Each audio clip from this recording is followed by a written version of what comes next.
Hello, my name is Tayo Babatunde Ben, aka Babati. I was alleged by Lande sleeping with his wife and having an affair with her.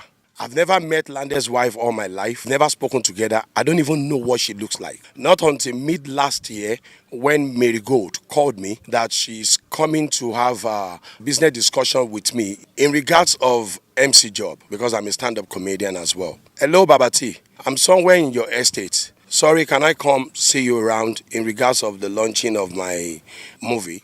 And I said, okay, you can. And Mary Gold actually came. Surprisingly to me, she badged me with a total stranger that I do not know. And I said, why do you have to come to my house bringing a stranger without my consent? This is not done. I don't welcome strangers in my house. And Mary Gold said, that girl is a content creator and upcoming artist. Her name is Dara. That was how she introduced the girl to me. And they came in, Mary Gold. She demanded for drinks and food. And I said, you can actually sit in my kitchen because my kitchen has a dining. And they were preparing food. All of a sudden, Mary Gold insisted that she wanted to do truth or dare. I am not an alcoholic person. Why truth or dare? Do you want to get me drunk? What are you doing? She insisted. I said, you can be doing instead. I have to be involved. I said, well, if you want to do your truth or dare, well, I can actually pay myself out with money. And the truth or dare was going. She was doing the truth or dare within Dara, the content creator, myself, and Mary Gold.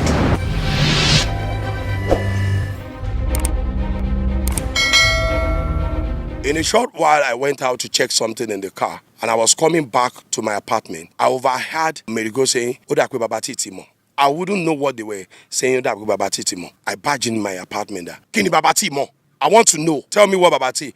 It took me a while before she could confess to me. And Mary Gold told me that she's Lande's wife. I was like, wow, she's Lande's wife? Why can't you introduce her to me as Lande's wife? Why introducing her to me as Dara, the content creator? And she said she wouldn't want me to know that she's Lande's wife, and she and the Dara too doesn't want me to know that she's the Lande's wife. I said, what's my own business? You can't bring a junior colleague's wife to my apartment. It is not done anywhere. And she said the reason why they are not trying to let me know is because they know that I'm close to Kemiti. And Kemiti will tell Ijesha. Ijesha will give it to the... I said, there's nothing is hidden.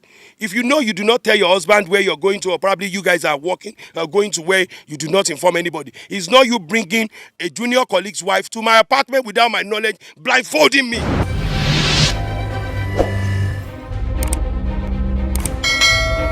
Was about 5 months. She called me that Egbo Babati Ijoti wasile yin yen she ba mi sun she anything shele. I was like, what to say?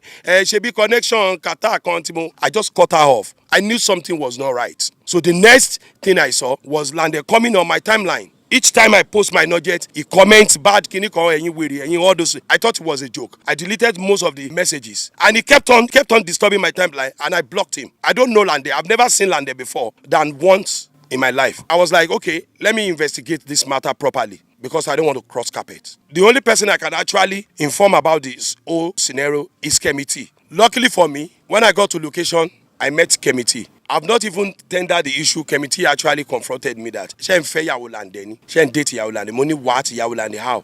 And I explained what happened. I don't know Yahoo Lande from anywhere. It was the same Mary Gold that blindfolded me and brought a stranger to me. It was the same Mary Gold that masterminded Truth or Dare. So I was shocked. I knew something is going on. And the next thing I told Kemiti, yes, I was there too. I told them.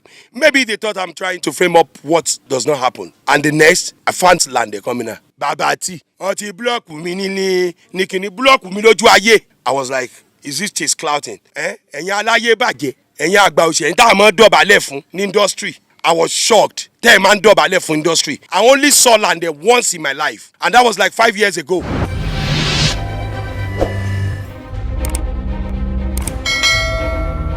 Who is trying to set me up to assassinate my character? And from there, everybody start coming. Dobo, they knock, they do. All this is the different things that I can't even imagine on my timeline. Different things that never happened. Assassinating my character, both left and right on social media. I was shocked. And I'm coming out to say I did not sleep with Lande's wife. I don't know Lande's wife. That was what happened. Putting this to you, Lande, I need all the evidence levied against me, or else I am going to take this up legally. I'm sure we have a lot of elders in the industry. Everybody kept quiet. No one should call me because I'm starting right now and I'm not going to stop. I have to see to the end of this because I am not like that. I have been guy that have worked so much for the past 20 years of my life in this industry without taking anybody's cover to mine. I am contented.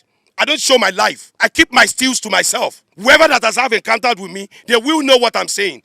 This is not a damage control. This is the battle line has been drawn. I'm not going to fight you on social media, but go back to them. Explain to them. Present the evidence. If not, I'll charge you to court. Then let's go. I'm going to charge you for defaming my character, defamation of character. You coming on, slandering me up and down. I'm not going to take this for a joke anymore.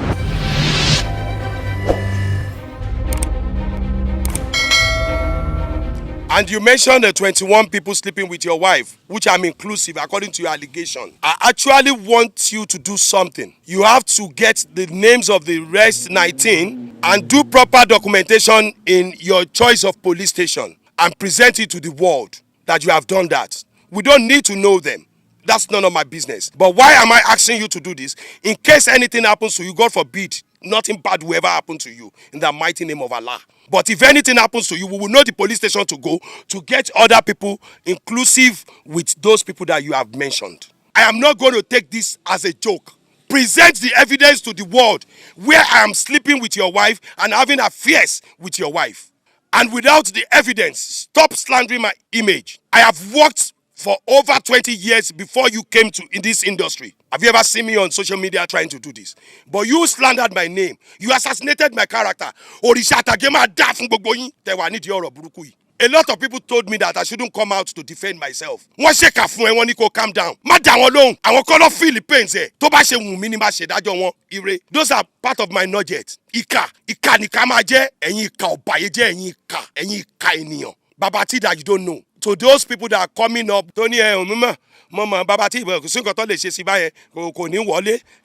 you want people to be attacking me. So if I come at Stacy Jazz, Laura Mini,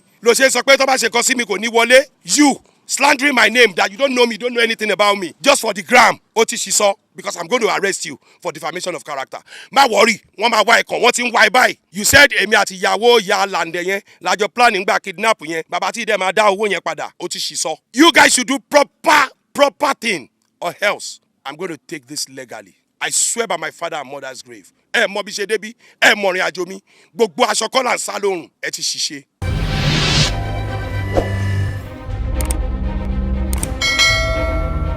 Thank you, viewers. That's my side of the story. Truth or dare. Kò dẹ̀ sọ̀rọ̀ láìda, ó léyàn dáadáa ní kó máa wálé àwọn tó sori kádé ò close mọ́kọ ẹ̀, ó close mọ́kọ ẹ̀, ó ṣe mistake ń bẹ̀ yẹn. Kò tiẹ̀ yẹ tí wọ́n bá òbíkọ̀ ó claim bí kò máa ń bá sùn tọrọ bó òwú ẹ̀. I'm not gonna lie to you. Mi lè parọ́. I swear to Almighty God. Tí wọ́n bá tó bá ń béèrè, mo máa ń sọ lórí ọ̀rọ̀ Mekashi, èmi àti ẹja, nǹkan tó fàjà nìyẹn o, mi ò ta sí.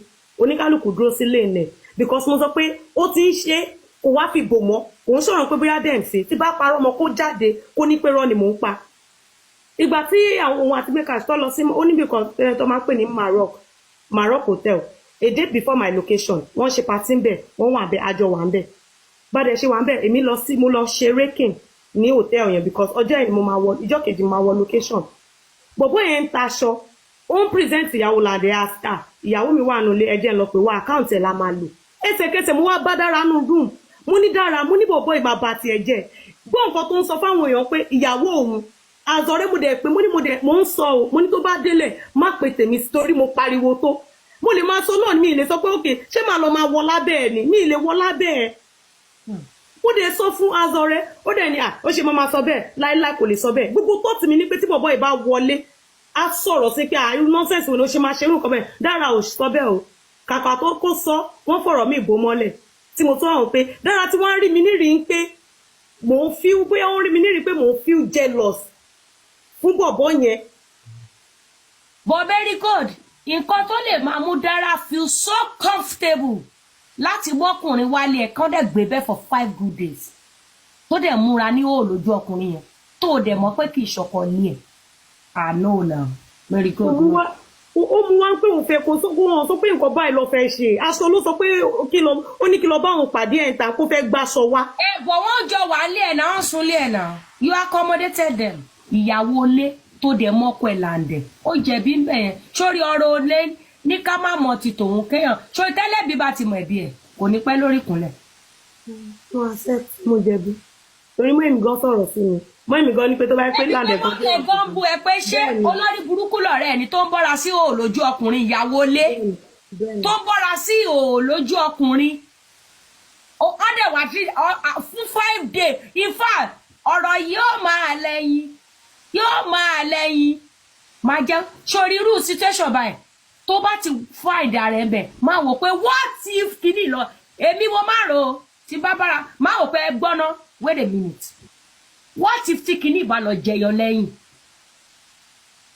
kémi ní faragbẹgba tí bá ti rí pé máa faragbẹgba máa tètè draw line máa yá draw line ó jẹ̀bi ń bẹ̀yẹn ìyá 5 days àti kí wọ́n bára wọn gbé bẹ́ẹ̀ fún 5 days wọ́n jọ ń ṣe àbàṣà bíkọ́ àbàṣà lè mírí sí wọ́n jọ ń ṣe wọ̀nṣọ̀wọ̀nṣọ̀ àbàṣà wọn ó tún fi wọ́n sílẹ̀ lé ó lọ location ó tún padà ó tún bá wọn bẹ̀ ìyàwó lé ó wrong now my dear Marigold ó wrong.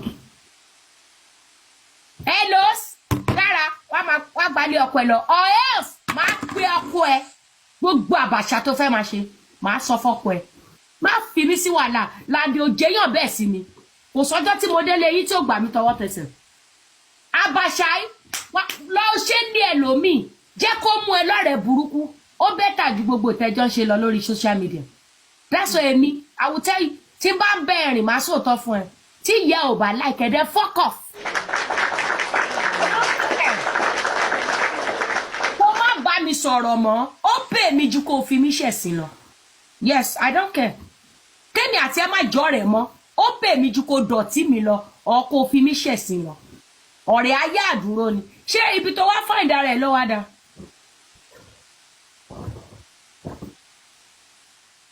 wọ́n lójú ẹ náà ìyẹn tún lọ bẹ́ẹ̀ o ní ojú ẹ o mọ ọkọ ẹ o mọ̀ pé ìyàwó lé wọ́n bá ṣe tútọ̀ díẹ̀ tó bá jẹ́ pé Lande jẹ́ ẹ̀dá brother ńkọ́ Marigold tó jọmọ yẹ ọmọ bàbá ẹ̀ tó wá lọ ka mọ́bi tó ti ń bá ṣe tútọ̀ díẹ̀ touch my bread touch my kinní kan how will you feel? ẹ jẹ́ ká máa fi nǹkan jóra wa wò how are you going to feel? tó bá jẹ́ Lande jọmọ yẹ ó jọmọ bàbá ẹ̀ ó wà níbẹ̀ ìwọ ló kọ́kọ́ lọ kí kíní tẹjọ lọ ń kí ìwọ ẹ lọ kí ó dẹ̀ níbo lówó òun náà máa tẹ̀lé ẹ ó mú ẹ tí ń gbà táwa ẹ jẹ́ ká play tútọ̀ díẹ̀ ṣé ò fẹ́ ṣorí burúkú ó fẹ́ play tútọ̀ díẹ̀ because ó claim bí ipò máa ń bá sòtọ́ but you don't act it I'm not seeing it in your actions I'm not seeing it in your story it might be true ó lè jẹ́ pé tó bá ti fẹ́ dìre tó ti fẹ́ lọ deep nìkan ló ṣẹ̀ṣẹ̀ máa fà padà pé ọ̀gá adéṣó tiẹ̀ ṣí èrè ni ó sọ òótọ́ fún lóòótọ́ that's fine but we are not seeing it in the story I am not seeing it in your actions ká ní pé ń sọ wá rojọ́ fún pé ìyá ọgbà bẹ́ẹ̀ náà ọjọ́ kan ta lọ kí baba tí ó ní ká play túdọ̀ dé ìyá ọgbà mo gbé ṣépè ni tí mo lè dànù máa ní yes thumbs up but guess what you accommodated her ó jókòó síbẹ̀ òun ló ní kẹ́ play tútọ̀ díẹ̀ ẹ lọ rọtí ẹ dẹ̀ jọ ń ṣe àwọn because àbàṣà ẹ jọ ń ṣe àwọn àbàṣà yẹn ẹ jọ ń ṣe tútọ̀ díẹ̀ ẹ jọ ń ṣe gbogbo ẹ jọ ń ṣe tútọ̀. ìwọ tún sun kitchen àwọn lọ sunú ilé mi ò ń ṣe ọmọdé náà we are all adult here mi ò ní láti túṣu dé kòkò kí n tó mọ tó ṣẹlẹ̀ because I have common sense ìwọ sun kitchen okay ibo làwọn á lọ wọn lọ sojú títí àbí. Come on now. We are not kids. We are adults. Ìyàwó lé tó mọ́kọ ẹ̀ tí wà tọ́kọ ẹ̀ gan jọ máa ń dowó pọ̀. Ẹ jẹ́ ká máa bẹ̀rù Ọlọ́run gbogbo ń ta bá ń ṣe. Tọmọ ya I dare you to do kinní kan I dare you to do that. Ó dọ̀ fìdí ẹmọ tí ìyàwó lé ìyàwó ẹ̀ tó yẹ kó máa fi yan gàn.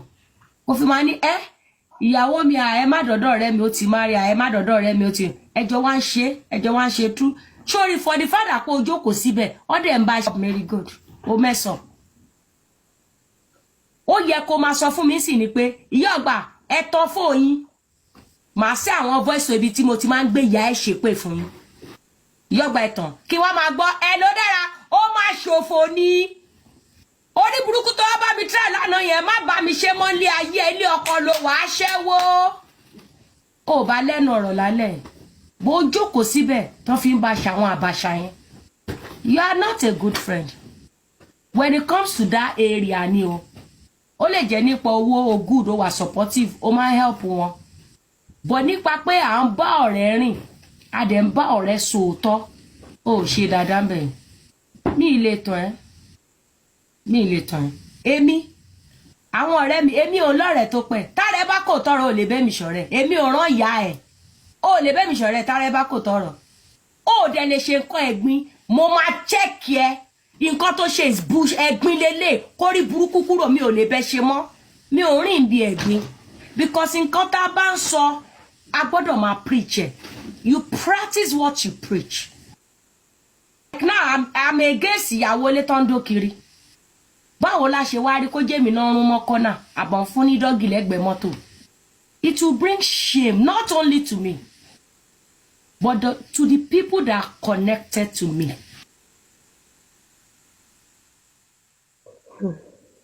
Because wọ́n sọ pé Ijoba mo máa ń bá sọ̀rọ̀ kò ń ṣe dáadáa sí Lande gan mo máa ń correct ẹ̀ bọ́ ó wá bọ̀ ẹ̀ o máa wọ̀ àbẹ̀ bó máa wò pé wẹ̀ adọ́tì ni káàtẹ̀lé mi ni ẹ èmi á sọ fọ́kọ ẹ̀ mo wá prefer kó sọ fọ́kọ ẹ̀ gan kó jẹ́ yẹn ló máa tú yín ká. Is it not better than this? It is better than this my dear. Wàá ẹni báyìí ó yẹ kó jókòó báyìí ni kò ní Lande ṣé mi ò sọ fún yín pé ìyàwó yín kíní kan kí Lande bá ní òótọ́ ni o ọmọ ìpè mi sákèésí òótọ́ ni o. Ó wá wà bẹ́ẹ̀ ìyàwó lé tí Lande bá jọmọ yẹ nǹkan ṣé ò ní lọ lé pé wọ ó ṣe báyìí sábúrò mi ọkùnrin ó ṣe báyìí sẹ́gbọ́n mi kẹ ẹ máa nọra yín wàá yaṣọ ọmọ ọlọ́run kó o fẹ́ pẹ̀gbọ́n mi fún mi. Obìnrin tó bá yàlẹ̀ àpọ̀kọ̀ a máa ń sọ lójoojúmọ́ bọ́ ẹ̀ ní gbọ́. Tẹ́ bá rí obìnrin tó ń yan àlè ìyàwó lé tó bá láìka àlè yẹn gan kálẹ̀ ó lè fún nìkan lọ́pọ̀kọ̀ ẹ̀ wọ́n bí yẹ̀ ẹ̀dá lọ́pọ̀kọ̀ ẹ̀ tó máa mẹ́sì Lande awásùn kò ní jí mọ́ àwa kí Lande ti kú o àwa yìí àtúndáwó fún torí relationship ta ní pẹ̀lú Lande torí ẹ̀ gbogbo ẹni tó kú gan kọ́ ló yá mọ́ dáwó fún gan mọ́ báyìí torí àti ẹ̀mọ́ ti ń pa wọ́n àwọn ti ń pa wọ́n àwọn kan ti ń pa wọ́n ìṣe gbogbo ẹni tó bá kú ní ìsìn gan lámọ̀ fún lówó mọ́ àmọ́ ti ń pa ogun a tún máa gbé Lande kú ọ ẹ bá dáwó fún dára òun dẹ̀ ló pa ilé ayé. Mo mọ Marigold because ó sọ kan sì pé ni ẹ fẹ́ ṣe movie ní industry ó dẹ̀ sọ pé ọmọ yẹn fún wa náà ó ní rárá ìyàwó ilé ni ìyàwó Lande ni but ẹni tí wọ́n sọ pé ìyàwó ilé kò hùwà bí ìyàwó ilé màmá ń gbá màmá. So tí Lande bá bínú sí ẹ náà ó ní bínú ni because nǹkan tó dùn Lande jù tó rẹjọ ní relationship nǹkan tí Lande máa ń tẹnumọ́ fún mi nìyẹn pé Ijoba Marigold náà wá gba dára sílé wọ́n wá fi ń ṣe àbàṣà nǹkan tó máa ń dọmọ ọkùnrin yẹn nìyẹn so Lande feel pé o betray òun bẹ̀yẹn ó lè jẹ́ lóòótọ́ ẹ̀yin èèyàn ẹ má ẹ̀ka get Marigold wrong wàláì ó lè jẹ́ lóòótọ́ ó máa ń sọ fún pé ṣó lórí burúkú ni ẹnì kí ni gbogbo wè ó ti ń wà carried away ṣó mọ̀ pé